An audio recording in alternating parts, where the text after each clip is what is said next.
मन और ध्यान इन दोनों को ठीक से समझना चाहिए।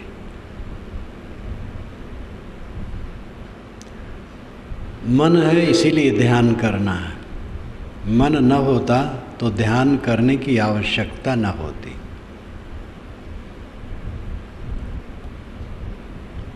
आत्मा से ऐक्य करो।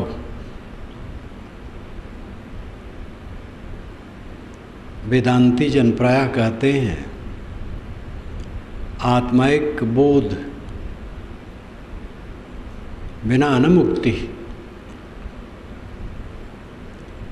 आत्मा के ऐक्य बिना मोक्ष नहीं होगा।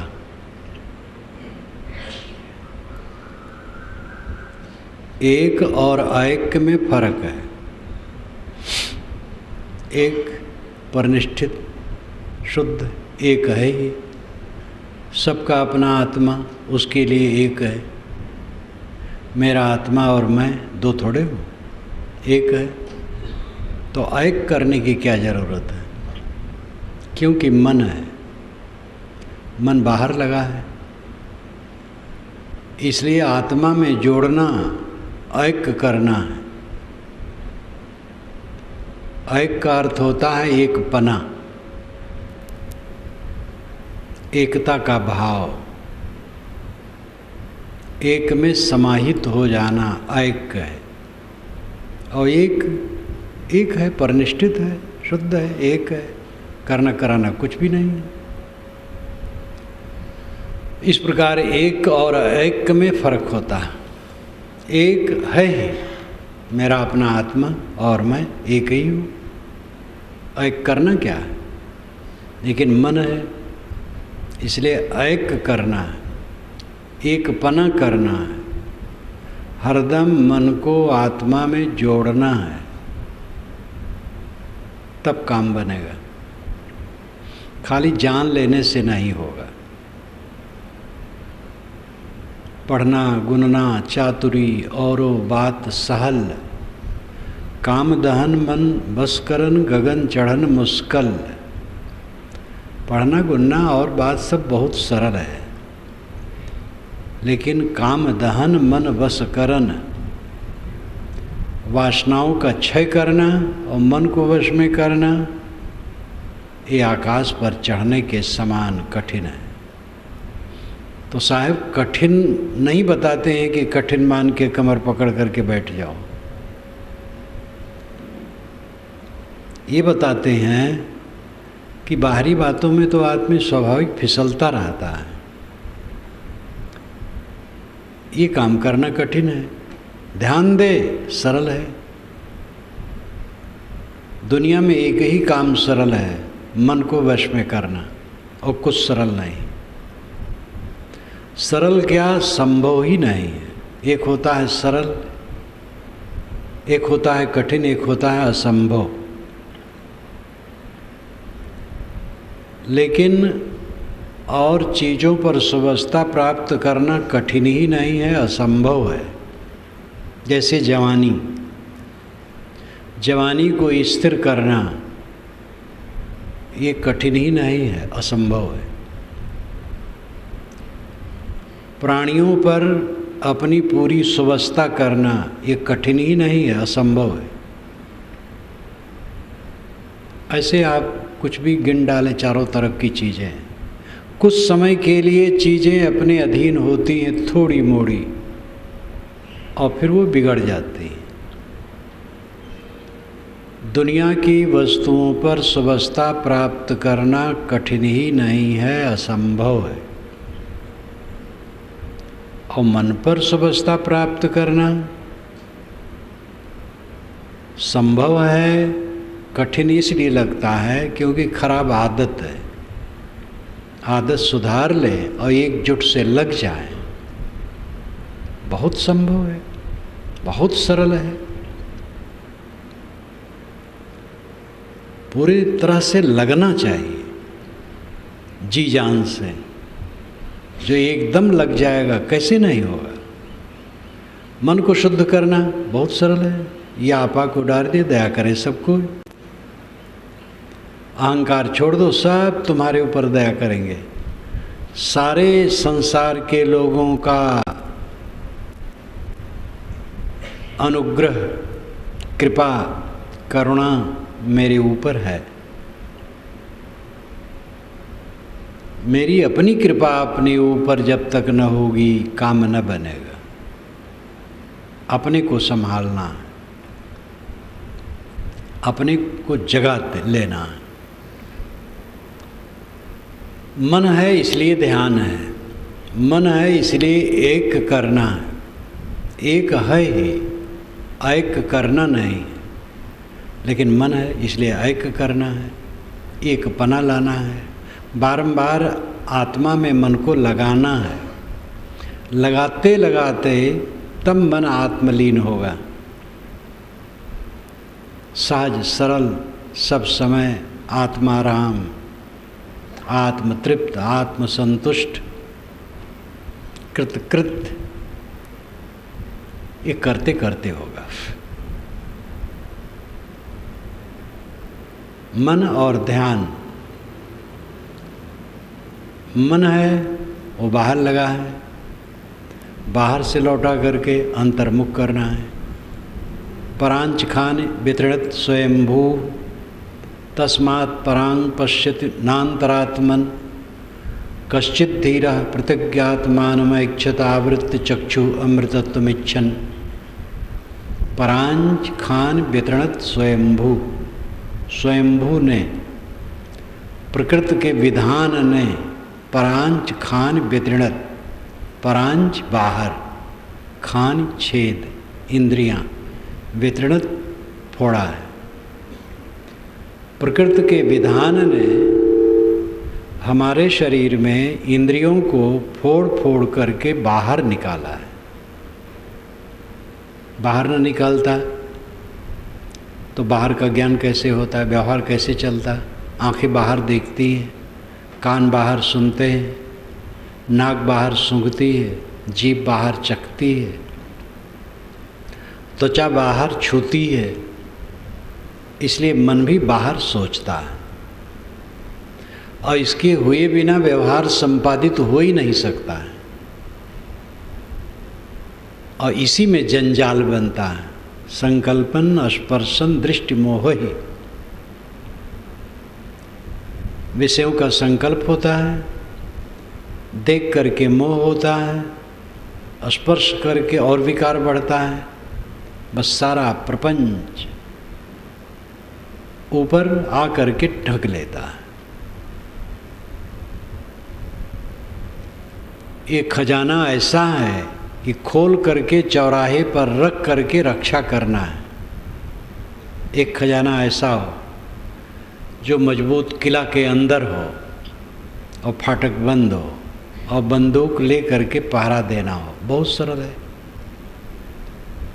लेकिन खजाना चौराहे पर खोल करके रखा जाए और फिर रक्षा करना बहुत मेहनत है।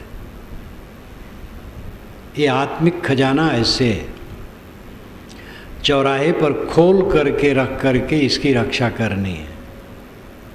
आँख से न देखो, आँख फोड़ लो, कितनी असुविधा होगी। पूरे चाम को पलस्तर कर दो, कुछ छुए ना, आदमी मर जाएगा। गंध का ज्ञान न हो, रस का ज्ञान न हो, गंध का ज्ञान ना हो, दुर्गंधित जगह में बैठ करके हम बिता दें समय, स्वास्थ्य खराब हो जाएगा। खाते समय स्वाद का ज्ञान न हो तो ऐसी चीज़ें हम खा सकते हैं जिससे पेट में जा करके खराबी हो जाए। कितना ही मिर्चा खा लो, जीभ में अगर स्वाद का ज्ञान नहीं तो कुछ पता नहीं चलेगा, लेकिन अंदर में जाके क्या दशा होगी। इसलिए जो इंद्रियां बहिर्मुख हैं वो बिल्कुल ठीक है, क्योंकि इंद्रियां बाहर का काम करने के लिए ही बनी है। परंतु उसी में सारा प्रपंच सबके जिम्मे आ गया है, आ जाता है। उसी को काटना है और जीवन भर इंद्रियों का व्यवहार करना है, छूना है, चीखना है, खाना है, सूंघना है, देखना है, सुनना है, सोचना भी है। मन को बिल्कुल मृत करके काम न बनेगा। कुछ समय के लिए मन को मृत कर दो, बाकी समय मन को जागृत रखना पड़ेगा। लेकिन वो जागृत होते हुए भी मृत हो जाए तो बंधन नहीं बनेगा। बीज अगर सेंक दें तो बीज का आकार बना है लेकिन उगेगा नहीं। गैस में मेंथल बांधा जाता है और जलाया जाता है, तुरंत राख हो जाता है वो, लेकिन जब तक टूटता नहीं है प्रकाश देता है। भक्त ज्ञान वैराग्य से मन मेंथल विदग्ध कर दो, जब तक ये टूटेगा नहीं शरीर तब तक वो काम देगा। गैस में बधा हुआ मेंथल एक बार जलाया गया और राख हो गया, पहले जलाते ही वो राख हो जाता है, लेकिन जब तक टूटता नहीं प्रकाश देता रहता है और काफ़ी चलता है, बहुत दिनों तक चलता है। इसी प्रकार ज्ञान द्वारा जब मन विदग्ध हो जाता है, जल जाता है, तब फिर वो जला ही रहता है लेकिन प्रकाश देता है, काम देता है। ये जल जाना क्या है? अनासक्त हो जाना। चित्त में आसक्ति जब कहीं की नहीं रहती है तो मन जला हुआ है, ज्ञान के आग में जला हुआ है। और वो मन से जितना काम करता है बंधनदायी नहीं होता है। सब काम निष्काम भाव पूर्वक करता है। गीता में निष्काम कर्म की चर्चा बहुत है। कारण है कि उस समय कर्म न करने पर बड़ा जोर हो गया था, कर्म करो ही मत। ऐसा संन्यास आग छूना पाप मान लिया गया था। कर्मकांडी लोग हवन करते थे, पशु मार करके उसमें जलाते थे, तो संतों ने कहा ये बहुत गलत है। तो हवन तर्पण को, ऐसे हवन तर्पण को रोका, लेकिन आगे चल करके इतना अति कर दिया गया कि आग छूना ही पाप है, तो भोजन बनाना भी पाप मान लिए। इसलिए गीताकार को बहुत बुरा लगा। गीता की रचना ईसा के 300-400 वर्ष पूर्व हुई है और उसमें मंत्र पीछे पीछे भी मिलते रहे। ईसा के 300 वर्ष बाद, 400 वर्ष बाद तक मिलते रहे। श्री कृष्ण और गीता मेरी छोटी पुस्तक है, उसमें पढ़ के आप उदाहरण सहित जान सकते हैं। लेकिन इसका सूत्रपात ईसा के पहले 300-400 वर्ष पूर्व हुआ है, बना तभी है, कुछ मंत्र पीछे मिलते रहे। उस समय कर्मों के प्रति बहुत उदासीनता हो गई थी, तो गीताकार ने इस पर जोर डाला, कर्म करो लेकिन निष्काम रहो। जो नहीं समझ पाते हैं वो कहते हैं गीताकार का ये कथन अस्वाभाविक है। आदमी कर्म करेगा फल के लिए, बिना फल की इच्छा के कोई कर्म करेगा ही नहीं। इस ढंग का कहने वाले लोग उस दशा के है ही नहीं है, तो क्या समझेंगे? ये तो साधक समझेगा। कबीर साहब ने कहा, कर्म करे और है अकर्मी ऐसी युक्ति बतावे, संतोषो सदगुरु महि भावे, जो आवा गमन मिटावे, डोलत डिगे न बोलत बिसरे, अस उपदेश सुनावे, बिन भ्रम हठ क्रिया से न्यारा, साहस समाधि लगावे। अनेक पंक्तियाँ बड़ी सुंदर उसी में है, कर्म करे और है अकर्मी ऐसी युक्ति बतावे। निष्काम कर्म होता है, निष्काम कर्म से ही मोक्ष होता है। कर्म बिल्कुल छोड़ देना चाहिए ये भी है, तो इसका मतलब है हवन तर्पण की बात है। कर्म कांड, हवन तर्पण से कल्याण नहीं होगा। इसका तो उपनिषद में भी बड़ी जोर से खंडन है, मालूम होता कबीर बोल रहे हैं। बल्कि हवन तर्पण पर साहब को ज़्यादा नहीं कहना पड़ा है। मुंडक उपनिषद के रचयिता तब थे जब हवन तर्पण का बहुत बोलबाला था। उन्होंने कहा दंद्र में मौन पर्यंत मूढ़ा अंधे नियमाना यथांधा। ये मूढ़ लोग एक अंधा दूसरे अंधा को चलाए, ऐसे स्वाहा स्वाहा करके मुक्ति चाहते। इतना कस के कहा है कई श्लोकों में, और फिर बताया है एकांत शांत आत्मनिष्ठ बनो कल्याण के लिए।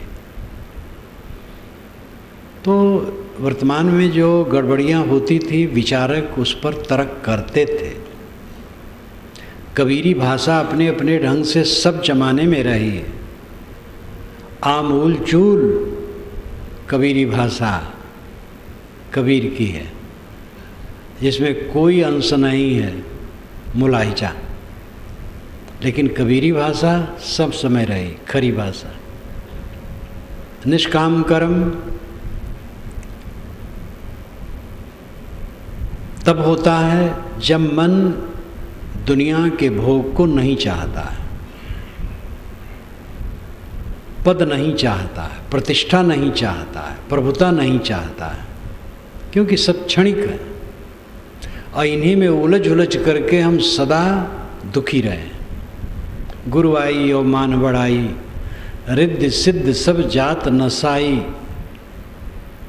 या में सकल जगत अरझाना, काल कला को मर्म न जाना, मोते इन सबते नहीं काजा, तुम्हारी भक्ति बस कहो उपराजा, कविता हो न भाण कहाऊँ, और बकवादी के निकट न जाऊँ। श्री पूर्ण साहब ने कहा न मैं कवि हूँ, न भाण हूँ, न बकवादी के निकट जाता हूँ। गुरुआई और मान बढ़ाई रिद्धि सिद्धि सब नासवान है। ये कुछ इसी में सब उलझे हैं। और काल कला को मरम न जाना, काल कला का मरम नहीं समझते कि काल क्षण ही में खा लेता है। यह दृष्टि जिसकी निरंतर रहती है उनका मन ज्ञान में विदग्ध रहता है। गीता में भी कहा गया जब ज्ञान से कर्म दग्ध हो जाता है तो वो पंडित है, विवेकी। दग्ध होने का अर्थ यही है, अनाकृष्ट मन हो जाना, खिंचाव रहित। बंधन है कि नहीं, अगर खुद आदमी नहीं समझता है तो क्या मोक्ष होगा उसका। मैंने सुबह स्वामी शंकर का एक श्लोक कहा था, आत्मानुभूति प्रतिबंध शून्य, अंतिम पक्ष था वो।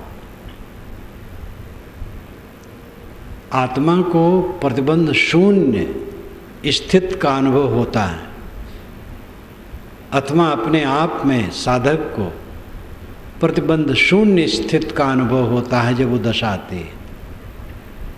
यथा यथा प्रत्यगवस्थितम मन तथा तथा मुंचति बाह्य वासना, निशेष मोक्षे सति वासना नाम आत्मानुभूति प्रतिबंध शून्य।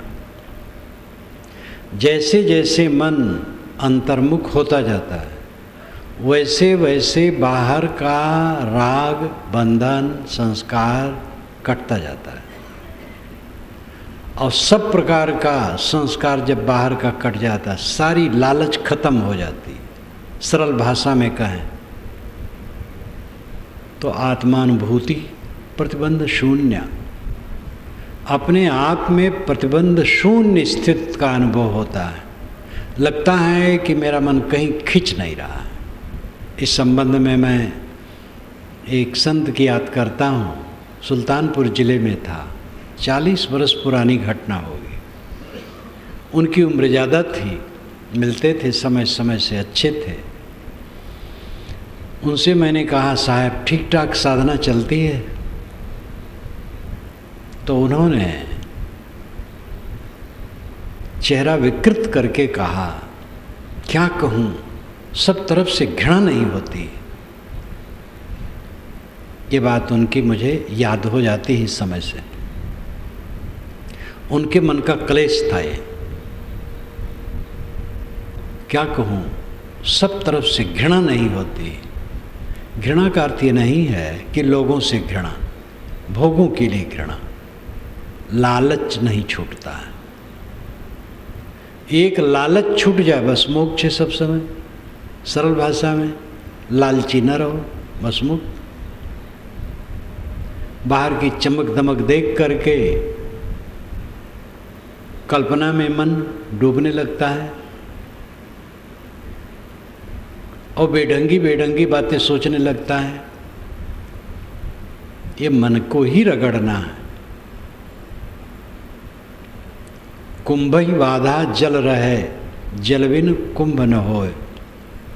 ज्ञान ही बाधा मन रहे, मन बिन ज्ञान न होए। कुंभ कंब ग्रीवादमान होता है।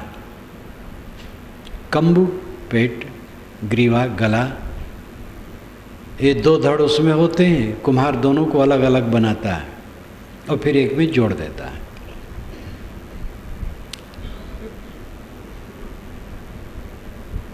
उसके बंधन में पानी टिकता है। जब उसमें हम भर देते हैं तो पानी टिकता है, लेकिन घड़ा पानी के बिना नहीं बनता है।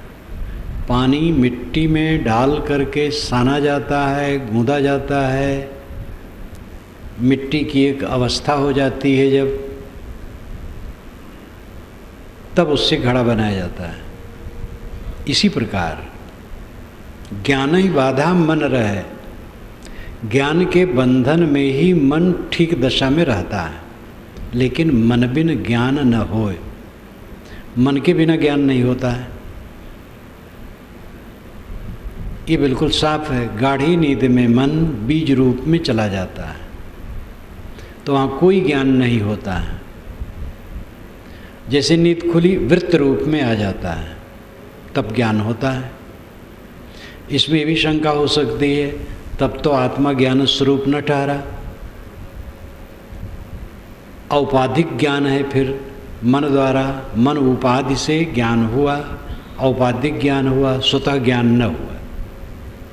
लेकिन ऐसी बात नहीं है। विद्युत की शक्ति, उसकी अपनी शक्ति औपाधिक नहीं है।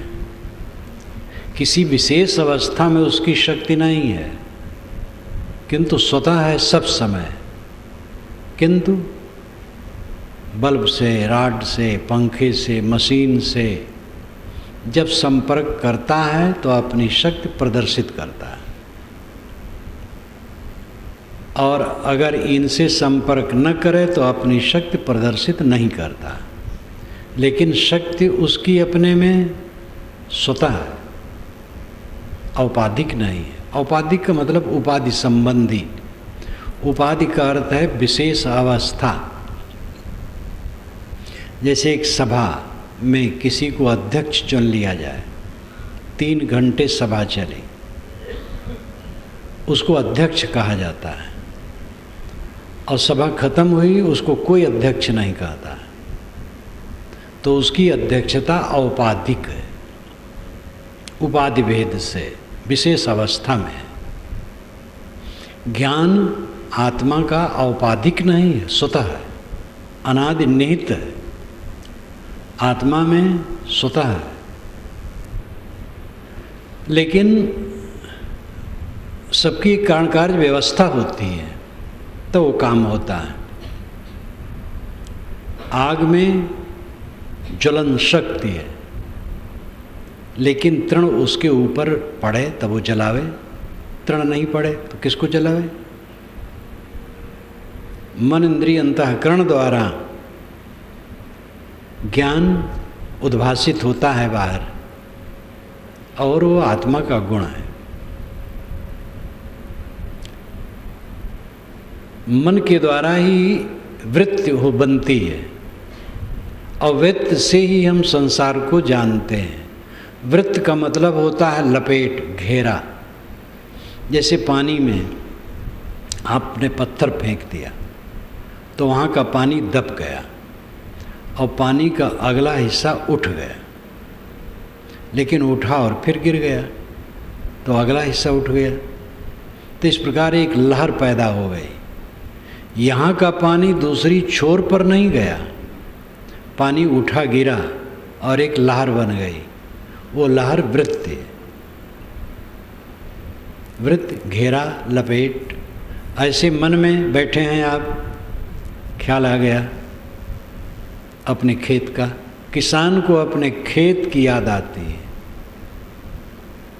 और कारखाने वाले को कारखाने की याद आती है, दफ्तर वाले को दफ्तर की याद आती है। जिस काम को जो ज़्यादा करता है उसकी याद आती है, जो देखा सुना भोगा गया उसकी याद आती है। ये याद वृत्ति है। और जिस समय जो वृत्ति रहती है उस समय हमें आभास होता है मैं वही हूँ, यही अज्ञान है। काम की वृत्ति आती है तो मनुष्य समझता है मैं काममय हूँ। काम की खलबली आई तो सोचता है इस क्रिया के किए बिना सुख नहीं है, वो भ्रम में पड़ जाता है। लेकिन विवेक से हटा दे, कुछ नहीं। जब काम वासना की याद नहीं थी कोई खलबली नहीं थी। कामी आदमी भी जिस समय उसके मन में काम की वासना नहीं रहती उस समय वह प्रशांत रहता है। याद आई, खलबला गया। क्रोध की वासना आई तो हम अपने को समझते हैं कि मैं क्रोधमय हूँ। लोभ आया तो लोभमय हूँ, मोह आया तो मोहमय हूँ, दुख आया तो दुखमय हूँ। दुख रूप, जा क्षण में वृत्ति जौन ता क्षण में रूप तौन। निर्मल साहब कहते हैं कि जिस क्षण में तुम्हारी जो वृत्ति रहती है उस क्षण में तुम्हारा वही रूप रहता, ऐसा भासता है। सांख्य दर्शन कहता है कि स्फटिक शिला के सामने लाल फूल जब पड़ता है तो शिला लाल लाल दिखाई देती है, लेकिन शिला में लालीपन नहीं है, फूल की लाली है, वो प्रतिबिंबित होता है केवल। इसी प्रकार चित्त की दशा स्वच्छ है। एक स्वच्छता तो यह है कि निर्मल रहना। एक स्वच्छ का मतलब है कि वो प्रतिबिंबों को ग्रहण करता है। तो चित्त इस संसार के प्रतिबिंबों को ग्रहण करता है और उसमें हम अपनी एकता कर लेते हैं।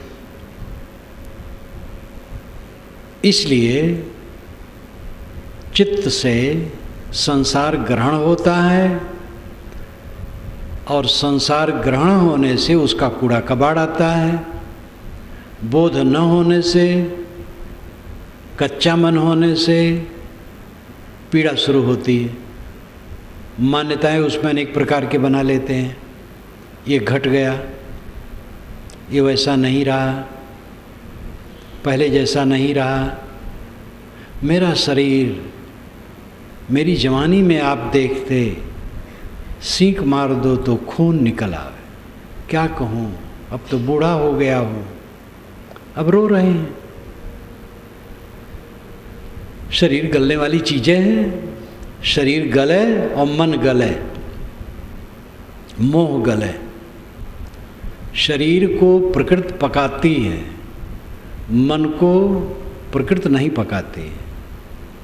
मन को पकाना आपका काम है। प्रकृति शरीर को पकाती है। इसलिए शरीर रोज गल रहा है। मन को आप विवेक में गलावें तब ठीक होगा। और अगर आप विवेक में न गलावेंगे तो शरीर तो बूढ़ा होगा और मन ताज़ा होगा और उद्वेग बढ़ेगा। बुढ़ापा में, बुढ़ापा में चारों तरफ शिकायत शिकायत शिकायत।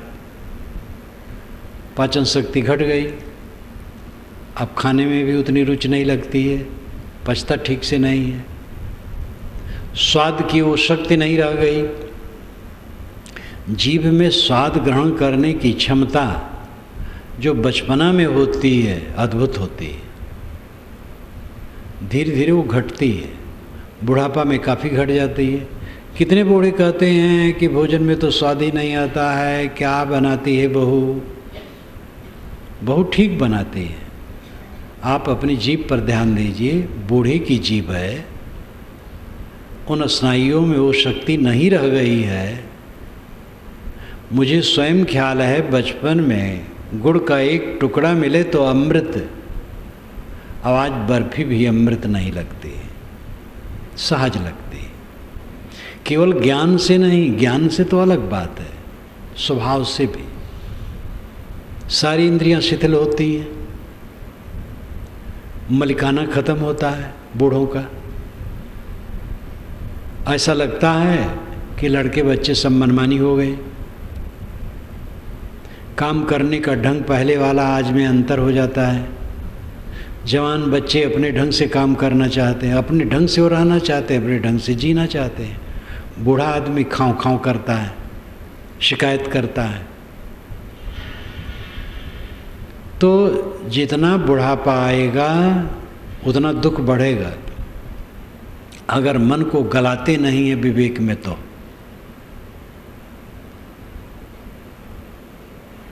आश्रमों की व्यवस्था तो बढ़िया थी।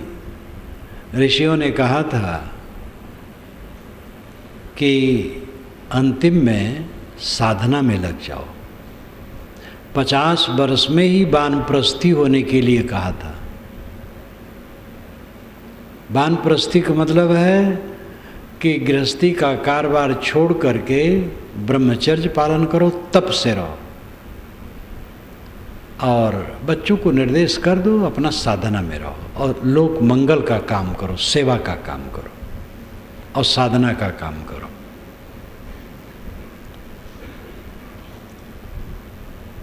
मन के नाते ध्यान की जरूरत है। मन न होता ध्यान की जरूरत न होती। मन और ध्यान, मन आपके पास है, वो तो सब समय आपके पीछे लगा है और रात दिन रगड़ रहा है। आपकी नाक पकड़ करके मन खूब रगड़ रहा है। जान पाओ तो जानो, आपकी विशेषता होगी उसको रगड़ दो, आपकी नाक वो रगड़ने न पावे। भोगों की लालसा जब मन उत्पन्न करता है तो मानो आपकी नाक वो रगड़ रहा है। स्वयं साधक बैठे देखे मन क्या सोच रहा है, देखने से पता लगता है। न देखे तो उसमें आदमी बहता रहता, आनंद मानता रहता, बिला वजह की कल्पना। जो मन को देखेगा वो मन की असलियत को समझेगा और उसकी भंगार को समझेगा और उसको तोड़ेगा। सारा दुख भोगों की लालसा से, अहंकार से, अहंकार कामना, ये जुड़वा शब्द चलते हैं। अहंकार कामना का विनाश मोक्ष है। ये दुनिया के सभी साधकों का एक मत हो के विचार है। दुनिया के, केवल भारत के नहीं, दुनिया के। हम जब पढ़ते हैं भिन्न भिन्न देशों के शास्त्र, भिन्न भिन्न मतों के, तब बात समझ में आती है। आदमी तो ऐसा संकुचित है, एक तो अपना माना हुआ जो उसका ग्रंथ है उसी को नहीं पढ़ता, अपने संप्रदाय पंथ की चीज़ वो नहीं जानता है, और कुछ जाना भी तो अपने में उसका दृष्टिकोण सीमित है, दूसरे की अच्छाई को समझता ही नहीं है। लेकिन थोड़ा देखे जाने तो पता लगता है आत्मा सबका आत्मा एक समान है और मन भी सबका वही है। इसलिए जहाँ कोई भी दुख से मुक्त होने के लिए सोचा है और उसने साधना की है तो एक ही प्रकार के विघ्न और बाधाएं उसके सामने आई हैं, और उन विघ्न बाधाओं को जब पार कर ले गया है तो एक ही समान उन सब का अनुभव हुआ है। साधना मार्ग में जो विघ्न आते हैं सभी साधकों को वो अनुभव में आते हैं, और उनसे पार होकर के जब गंतव्य पर पहुंच जाता है वो भी सबको ऐसे आता है। ये वही भूमा तत्सुखे नाल पे सुखमस्ति भूमयु सुखम। सनत कुमार ने कहा छांदोग्य उपनिषद में नारद को, भूमा में सुख है, अल्प में सुख नहीं है। जवानी अल्प है, पद अल्प है, प्रतिष्ठा अल्प, सारा संयोग अल्प है, सारा संबंध अल्प है, थोड़े दिन का है, इसलिए उसमें सुख नहीं है। भूमा में सुख है। भूमा शब्द एक विलक्षण शब्द है, वो आत्मा के लिए। उसकी परिभाषा क्या है? यत्र नानद पश्यत नानद शृणोत नानद विजानात स भूमा। यत्र, जहाँ पर, जिस स्थिति में, ना अन्यत पश्यत, दूसरे को नहीं देखता, ना अन्यत शृणोत, दूसरे को नहीं सुनता, ना अन्यत विजानात, दूसरे को नहीं जानता, सब भूमा, वो भूमा की दशा है। देखना बंद कर दो, सुनना बंद कर दो, जानना बंद कर दो, बस अपने आप रह गए। कुछ न देखो, कुछ न सुनो, कुछ न जानो, बस अपने आप। ये सनत कुमार कहते हैं। रूमी साहब कहते हैं, मुस्लिम संत ईरान के, चश्म बंदो गोश बंदो लब बिबन गर्नवीनी सर्रेहक बर्मन बखन। चश्म बंदो, आंखें बंद कर लो, गोश बंदो, कानों को बंद कर लो, लब विबन, ओठों को बंद कर लो, गर्नवीनी सर्रेहक, इतने पर सत्य का दर्शन न हो, बर्मन बखन, मेरा मजाक उड़ाना। दोनों जगह लाक्षणिक है। इतने नहीं कि आंखें बंद कर लो, ओठों को बंद कर लो, कानों को बंद कर लो, बाकी इंद्रियां खोले रहो। यह सनत कुमार ने कहा, दूसरे को नहीं देखता, नहीं सुनता, नहीं जानता, लेकिन स्पर्श भी नहीं करता, सूंघता भी नहीं है, वो सब उसी में आ जाता है, थोड़ा कह दिया जाता है। और सबका अर्थ यही है कि इंद्रियों को समेट करके अंतर्मुख हो जाओ, मन को समेट करके अंतर्मुख हो जाओ, वो दशा है। साहिब ने कहा, समझ बूझ जड़ हो रहे, बल तज निर्बल होए। कहें कबीरता संत का, पला न पकड़े कोई। पहले समझ बूझ ले, फिर जड़ हो जाए, अनाड़ी बन जाए। बृहदारण्यक को उपनिषद में भी कहा गया है कि वह आत्मलीन पुरुष पांडित्य छोड़ देता है, मौन हो जाता है, अमौन हो जाता है। मौन अमौन एक मस्तानगी की भाषा है। मौन हो जाता है, फिर अमौन हो जाता है, तो अमौन हो जाना क्या है? फिर बोलने लगता है।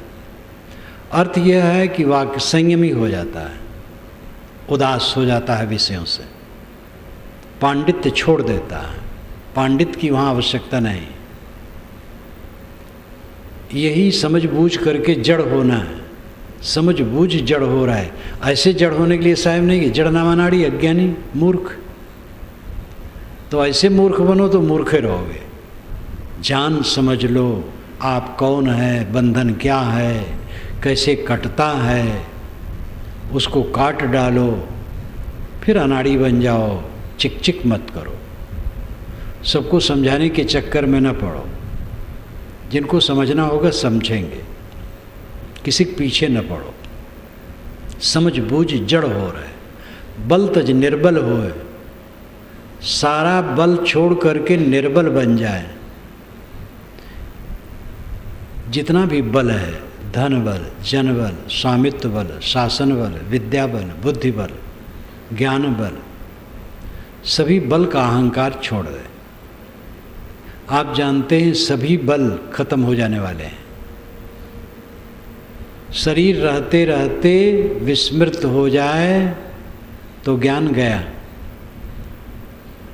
महापंडित राहुल सांकृत्यायन 33 भाषाओं का ज्ञाता, विस्मरण का रोग हुआ,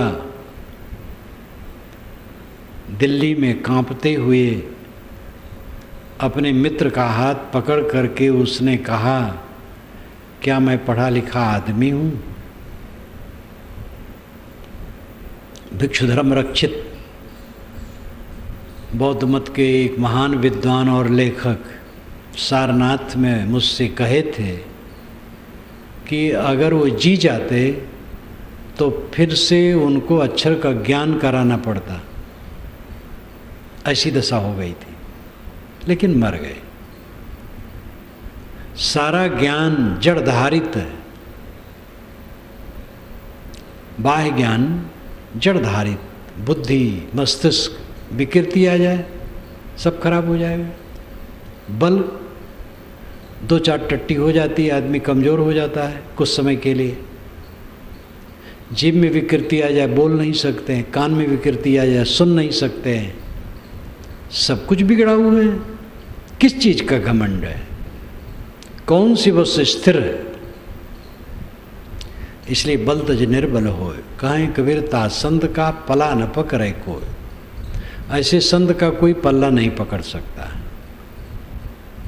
जो सारा अहंकार छोड़ दिया, अहंकार शून्य हो गया, कामना शून्य हो गया, कृतार्थ हो गया। आप कहेंगे कि हम गृहस्थ की क्या दशा होगी? अहंकार कामना छोड़ दें, घर का काम ही बंद हो जाएगा। पहले अहंकार कामना छोड़ना शुरू तो करो, घबराते क्यों? अहंकार छोड़ो, आपके बाल बच्चे सुखी हो जाएंगे। आप घर में प्रवेश करते हो, बड़बड़ाते हो, अहंकार बस। मौन हो जाओ थोड़ा, देखो बच्चे आनंदित हो जाएंगे। अब आप मानते हो बड़बड़ाने से सब ठीक होता है। अपनी कामनाओं को घटाओ, आसपास के लोग सुखी हो जाएंगे। हमारी अधिक कामनाओं से आसपास के लोग दुखी होते हैं, क्योंकि जो हमारी कामनाएं ज़्यादा बढ़ जाती हैं तो मांग बढ़ जाती है, और उससे निश्चित है आसपास के लोगों को कष्ट होगा। अगर हम निष्काम होते जाएं तो हमारे पास वालों को राहत मिलेगी और हमसे संतुष्ट होंगे। निर्माण निष्काम होना शुरू करो तो घबराते क्यों? गृहस्थी कैसे नहीं चलेगी? गृहस्थी बहुत बढ़िया चलेगी। जो आदमी निर्माण और निष्काम हो जाता है उसकी गृहस्थी विरक्ति सब बढ़िया चलती है। साधना करके कोई देखे, क्षमा कब तक करते रहें? जब तक कोई आपको तकलीफ देता है क्षमा करते रहो बस। घबरा जाते हैं लोग, क्षमा करके देखो तो। लोग क्षमा नहीं करना चाहते, लड़ जाते हैं, दुख पाते हैं। क्षमा करना शुरू करो, अगला आदमी भी झुकेगा, नरम होगा। इसके साथ समाज में न्याय है, दंड विधान है, उसका भी अपना महत्व है। लेकिन ज़्यादातर क्षमा की ज़रूरत होती है। रात दिन जो व्यवहार होता है, क्या वहाँ मुकदमा आप करते हो? लड़के से, पत्नी से, भाई से, बहू से, सबसे मुकदमा ठानोगे कि लाठी चलाओगे कि पंचायत करोगे? आपकी पत्नी से अब आपसे कुछ खटपट हो गया तो क्या करोगे? पंचों को बुला करके पंचायत करोगे? क्षमा करना जरूरी है। रात दिन के व्यवहार में क्षमा ही जरूरी है। दंड न्याय ये सब का अपना पक्ष है, कहीं उसकी उपयोगिता है। साधक के जीवन में क्षमा ही महान अस्त्र है। मन है तो ध्यान है, ध्यान की जरूरत है, क्योंकि मन बिगड़ैल है। बाहर का लालच उसको अस्त व्यस्त कर दिया है, इसलिए बहिर्मुख है। अंतर्मुख करो, ध्यान अंतर्मुख होना है। मन को बाहर से लौटा करके भीतर करना है। चित्त चंचल है, इसलिए स्थिरता की जरूरत है।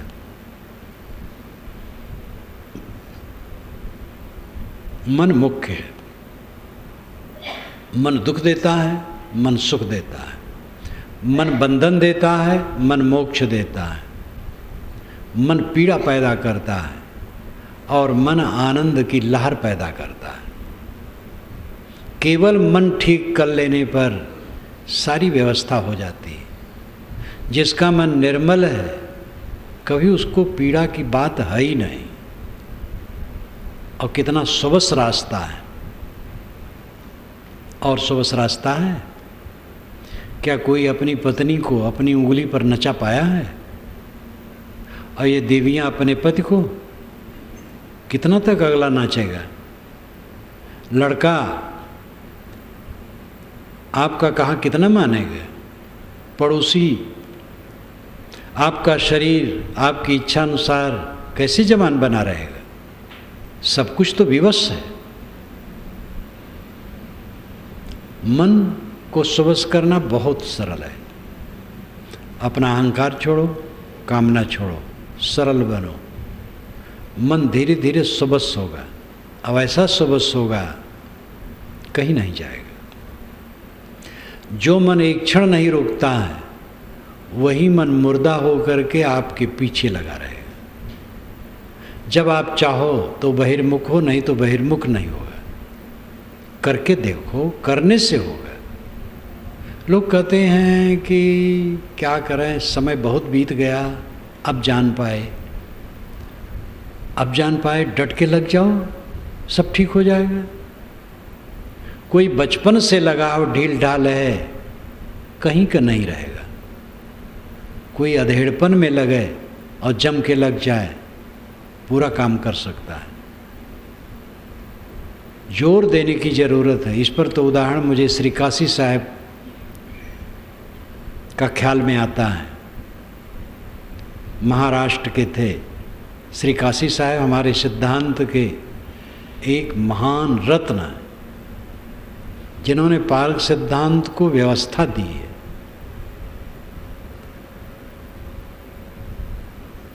तैंतीस वर्ष की उम्र में थे, स्टेशन मास्टर थे। 2 लड़के थे, एक लड़की, पत्नी, कच्ची गृहस्थी। 33 वर्ष की उनकी उम्र थी। तब उन्होंने पारक सिद्धांत का पता पाया। गालहन स्टेशन पर अपनी ऑफिस में काम कर रहे थे और बाहर खेत में गुलाब नाम का बंजारा बीजक का पाठ कर रहा था। काम करने गया था, काम करके छुट्टी लिया, बैठ करके पाठ करने लगा। बीजक के तीखे वचन उनके कान में पड़े। ऑफिस छोड़ करके उसके पास आ गए। ये किस ग्रंथ का पाठ है? बीजक का, कबीर साहब का। क्या कहीं गुरु से जुड़े हो? हाँ। मुझे मिला सकते हो? हाँ। ले गया, मिलाया, जुड़ गए। 1 वर्ष के बाद उन्होंने दीक्षा ली, 34 वर्ष की उम्र में। 38 वर्ष की उम्र में विरक्त हो गए, घर द्वार नौकरी सब छोड़ दिए। 38 वर्ष की उम्र में घर छोड़ दिए, बुरहानपुर आ गए। 27 वर्ष बुरहानपुर में रहे, साधना किए, आश्रम की सेवा किए, पुस्तकें लिखे, पुस्तकों का संपादन किए, प्रकाशन किए, साधुओं को पढ़ाए, सब कुछ काम किए, साधना किए, वैराग किए, जीवन मुक्त हुए। 65 वर्ष की उम्र में आश्रम भी छोड़ दिए, मांद दूसरे को बना दिए। और 66 वर्ष की उम्र में आगरा के पास जमुना नदी के रेत में शरीर छोड़ दिए। 33 वर्ष पूर्व आश्रम में रहे और 33 वर्ष उनका ज्ञान में गया। और इस अवस्था में कच्ची गृहस्थी में उनको पता लगा 33 वर्ष की उम्र के व्यक्ति के बच्चे थोड़ी थोड़ी उम्र के होंगे, कोई बहुत उम्र के नहीं होंगे, लेकिन वो जीवन मुक्त कृतार्थात्मा पुरुष हुए। ये बात मैं नहीं कहता हूँ कि सब घर छोड़ दें, घर छोड़ें, घर में रहें, कहीं भी रहें, सब जगह घर में रहना होता। हम लोग घर में नहीं, ये घर नहीं है। जो जहाँ रहें जम के लगेंगे, कैसे नहीं मन शुद्ध होगा? जम के लगते नहीं। आलस्य में, प्रमाद में, व्यर्थ की निद्रा में, निरर्थक लौकिक वार्ता में, अब आजकल टीवी में, और लंबे लंबे समय तक अखबार के चक्कर में बिता देते हैं समय। पढ़े लिखे लोग टीवी तो सब देखते हैं। समय इधर उधर से समेटो,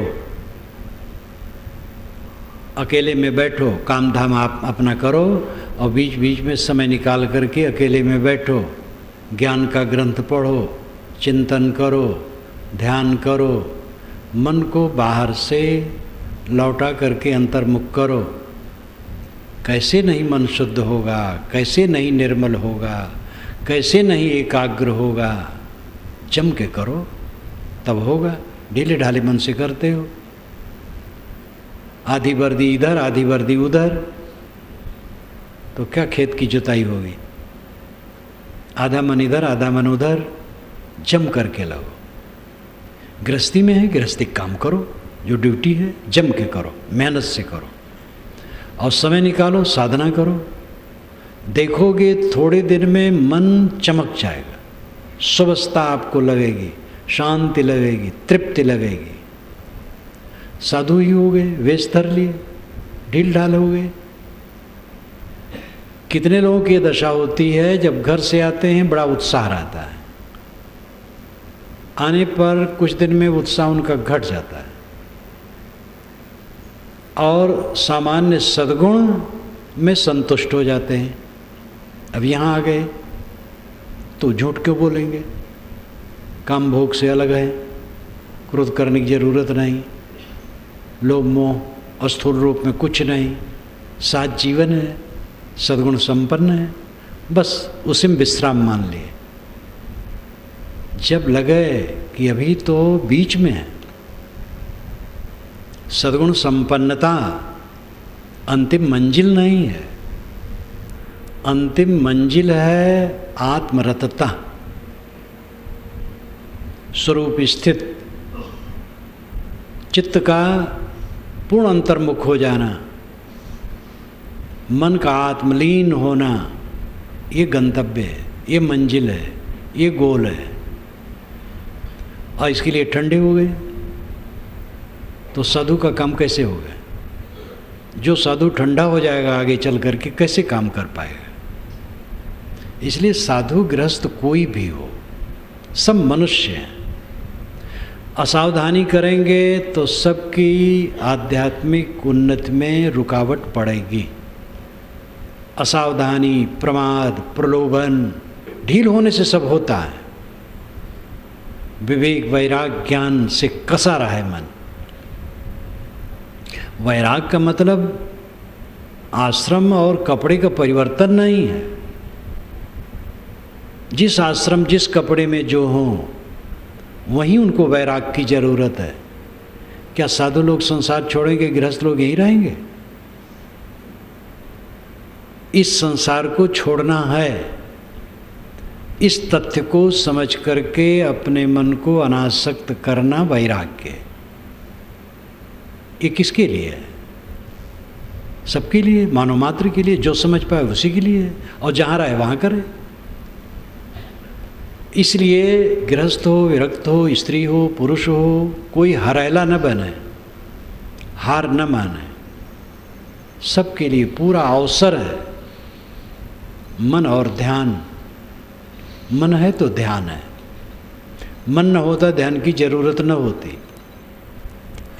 हम और आपने अपने मन को बाहर के जंजाल में उलझा रखा है, उससे निकाल करके अंतर्मुख करना है। बाहर का जंजाल आजकल में खो जाएगा, और उसी में लगे लगे खो गया तो हम बेवकूफ़ हो गए। परखै रूप अवस्था जाए, आन विचार न ताहि समाए। सभी अवस्थाएं परख में जानी चाहिए। रामराज साहब ने पंचग्रंथी में कहा है। श्री रामराज साहब का पंचग्रंथी ग्रंथ बहुत विशाल है, बहुत महत्वपूर्ण है। परखे रूप अवस्था जाए, आन विचार न ताहि समाए। सारी अवस्थाएं परख में जानी चाहिए। दूसरे विचार मन में न समाए, गंदे विचार मन में न समाए, सदैव परख में रहे। परख का अर्थ ही है तटस्थ रहना। पारखी तटस्थ रहता है।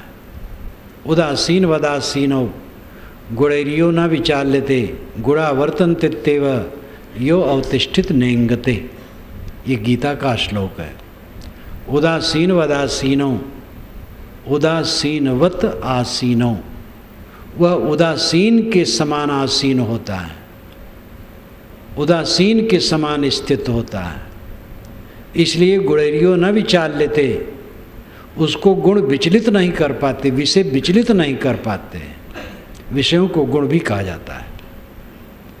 उसे विषय विचलित नहीं कर पाते हैं। गुणा वर्तन्ते तेव, गुण गुणों में वर्तते हैं, बस इतना ही वो ध्यान रखता है। यो अवतिष्ठित, जो स्थित है, निंगते न इंगते, चंचल नहीं होता है। बाल पकते हैं, चाह में सिकन आती है। कई प्रेमी लोग अब मिलते नहीं हैं, कई प्रेमी लोग विरोध भी करते हैं। चीज़ें पहले वाली वैसी नहीं रह गई हैं, दूसरे ढंग की हो गई हैं। ये गुणों में गुण बरत रहा है। इसको देख करके विवेकवान निंगते न इंगते, नहीं कंपायमान होता। प्रेमी लोग न मिले, क्या जरूरत है मिलने की? जीवन मिले, किसके साथ मिल करके सदा संबंध रखना है? जिनकी इच्छा हो मिले, जिनकी इच्छा ना हो न मिले, क्या फर्क पड़ता है? साहब ने कैसा कहा है, हम तो सबकी कही, मोह को कोई न जान। तब भी अच्छा, अब भी अच्छा, जुग जुग हो नयान। मैंने सबकी बात कही और मुझे लोग समझ नहीं पाते हैं, परंतु कोई हर्ज नहीं। तब भी अच्छा, आज भी अच्छा, आगे भी अच्छा, जुग जुग अच्छा। ये मस्तानगी है, ये बोध है, कभी विचलन नहीं। मन और ध्यान का संबंध है। मन ध्यान तो कहीं करते हैं, विषय वासनिक ध्यान करेगा। उससे हटा करके आत्मा का ध्यान, आत्मस्मरण, आत्मचिंतन, आत्माराम होना, ये हमारे जीवन का फल है।